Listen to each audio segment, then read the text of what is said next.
Ilang matataas na kalibre ng baril at droga ang nasabat ng mga otoridad sa magkakahiwalay na raid sa Cavite.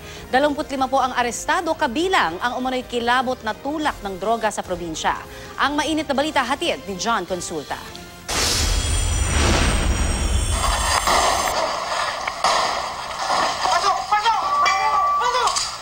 Sinilaki ng pinagsanid na puwersa ng Cavite Provincial Police Office, Cavite SWAT, Mobile Patrol Unit, Provincial Anti-Illegal Drugs Task Force at Provincial Intelligence Branch ang mahigit 10 magkakahiwalay na target sa probinsya ng Cavite. Kinailangan pang gumamit ng battering ram at maso ang mga polis para mapasok ang ilang mga bahay na sarado. Tapakan na, tapa. Sumunod ka na lang. Kabilang sa mga lugar na pinasok ng mga otoridad, ang 5 bahay sa Dato Ismael sa Dasmariñas, 2 sa Imus at tig-1 target sa Silang Cavite, Noveleta, Bacoor, Ternate, General Aguinaldo at Naik. Nakumpiska ang 6 na assorted rifle, 1 Ingram, 1 hand grenade, 1 revolver, 2 bulletproof vest, uniforme ng pulis, samot-saring bala at di pa tukoy na dami ng shabu.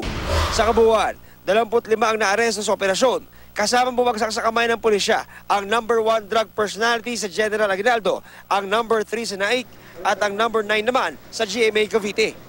Kasama sa naaresto ang mga membro ng Fortis Robbery Group na responsable umano sa pagdinakaw sa mga exclusive subdivision sa Cavite at Laguna. Kinakaibigan nila usually yung mga security guards.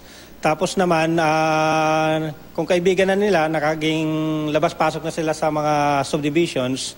And sa pamamagitan niya, nakakapasok sila sa mga bahay na usually wala doon yung may-ari, kaya napapadali yung mga tinagawa nilang pagnanakaw. Ayon sa Cavite Police, tuloy-tuloy ang kanilang magiging operasyon para mabawasan ang loose firearms at droga sa probinsya, lalo't papalapit na ang Kapaskuhan. Palaging binabantayan doon, lalo na yung doon sa mga identified na mga lugar na tinututukan ng ating kapulisan para masugpo sila o mahuli sila. John Consulta, GMA News.